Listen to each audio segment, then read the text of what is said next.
हम पढ़ेंगे पवन किसे कहते हैं। तो पवन विभिन्न गैसों का सम्मिश्रण है। गतिशील गैसों का क्षैतिज संचलन को हम पवन कहते हैं। तापक्रम और वायुदाब की विभिन्नता के कारण धरातल पर पवन का संचरण होता है। तापमान और वायुदाब में विपरीत संबंध होता है। न्यून तापमान होगा तो वायुदाब उच्च होगा और उच्च तापमान होगा तो वायुदाब निम्न होगा। वायु संचरण के प्रमुख सिद्धांत, जिनमें पहला है फेरल का नियम और दूसरा है बायज-बेलेट्स लॉ। फेरल के सिद्धांत के अनुसार यह बताया गया कि पवन उत्तरी गोलार्ध में दाहिनी ओर और दक्षिणी गोलार्ध में बाईं ओर मुड़ जाती है। कहने का तात्पर्य यह है कि ये उत्तरी गोलार्ध है और ये दक्षिणी गोलार्ध है। पवन उत्तरी गोलार्ध में इस ओर दाहिनी ओर इधर मुड़ जाएगी और दक्षिणी गोलार्ध में बाईं ओर इस ओर मुड़ जाएगी। तो इस प्रकार से हम देखते हैं कि फेरल के नियम के अनुसार पवनें उत्तरी गोलार्ध में दाहिनी ओर और दक्षिणी गोलार्ध में बाईं ओर मुड़ जाती है। दूसरा जो हमारा वायु संचरण का सिद्धांत है वो है बायज-बेलेट्स लॉ। बायज-बेलेट्स लॉ के अनुसार यह बताया गया कि जिस दिशा में पवन चल रही है उस दिशा में जब हम अपना मुंह करके खड़ा होते हैं तो उत्तरी गोलार्ध में पवन जो है वो दाईं ओर और दक्षिणी गोलार्ध में पवन बाईं ओर मुड़ जाती है। अब हम पवनों का वर्गीकरण देखेंगे। तो पवनों के वर्गीकरण के अंतर्गत पवनें जो है वो दो प्रकार की होगी। पहला स्थायी पवनें और दूसरा अस्थायी पवनें।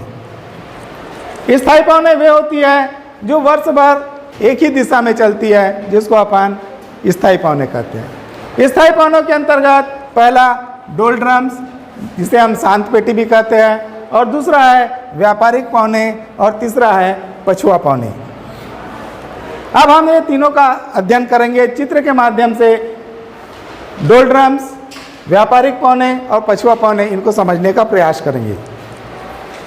तो हम देखते हैं ये हमारी वायुदाब की पेटियां हैं। इसमें ये हमारा शून्य अंश अक्षांश है और यहाँ पर शून्य अंश अक्षांश में, जिसे हम भूमध्य रेखा कहते हैं, यहाँ पर वर्ष भर सूर्य की किरणें सीधी पड़ने के कारण यहाँ पर तापमान ऊंचा रहता है।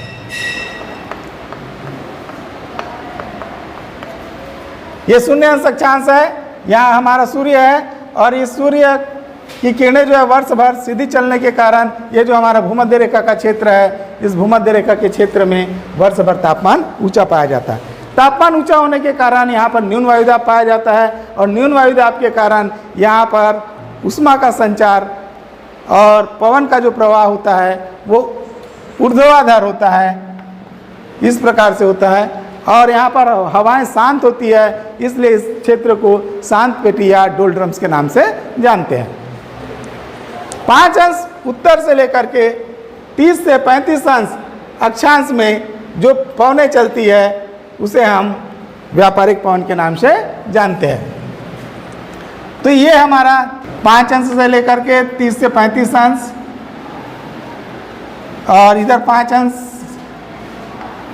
से लेकर के 30 से 35 अंश, ये हमारा जो है वो व्यापारिक हवाओं का क्षेत्र है। तो इस दिशा में जो पवनें चलेगी उसका संचलन कैसे होगा? ये हमारा उत्तर दिशा है और ये हमारा दक्षिण दिशा है। ये हमारा पूर्व दिशा है और ये हमारा पश्चिम दिशा है। उत्तर के इधर का भाग उत्तर पूर्व और दक्षिण के इधर का भाग दक्षिण पश्चिम और इधर का भाग दक्षिण पूर्व। उत्तरी गोलार्ध में जो पवनें चलती है व्यापारिक पवनें, वो पवनें उत्तर पूर्व से दक्षिण पश्चिम की ओर चलती है। कहने का तात्पर्य यह है कि ये 5 अंश से 30 अंश के मध्य जो पवन है वो ऐसे चलती है। ये उत्तर का पूर्व, ये उत्तर का पूर्व हो गया और ये इधर पश्चिम, तो ये पश्चिम। तो हवाएं जो है वो इस प्रकार से संचलन करती है।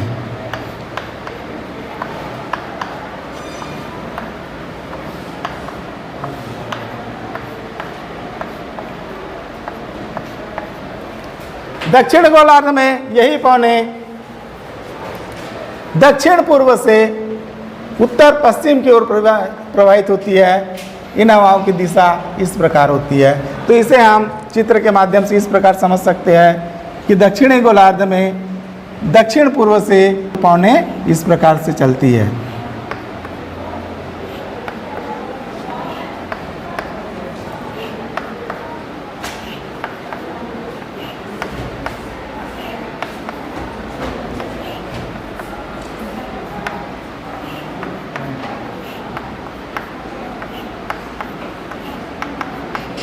तो इस प्रकार से अपन देखते हैं कि जो व्यापारिक हवाएं हैं ये उत्तरी गोलार्ध में 5 अंश उत्तर से लेकर के 30 से 35 अंश उत्तरी अक्षांश एवं 5 अंश दक्षिणी अक्षांश से लेकर के 30 से 35 अंश दक्षिण अक्षांशों के मध्य चलती है।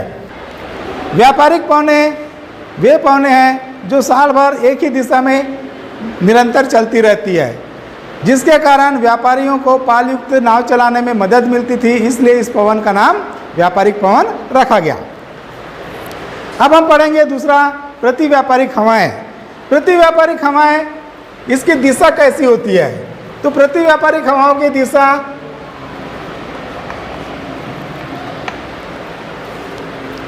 व्यापारिक हवाओं की उल्टी होती है।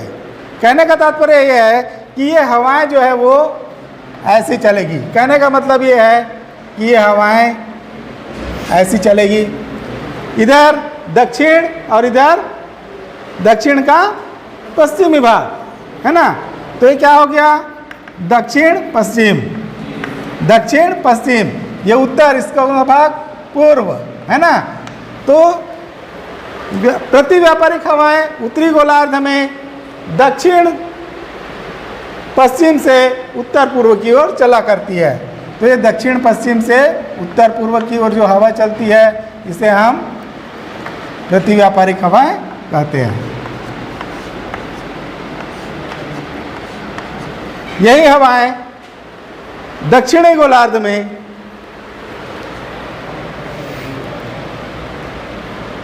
उत्तर का पश्चिम, तो उत्तर पश्चिम से दक्षिणी गोलार्ध में दक्षिण का पूर्व। तो दक्षिणी गोलार्ध में प्रति व्यापारिक पवन उत्तर पश्चिम से दक्षिण पूर्व की ओर चलती है।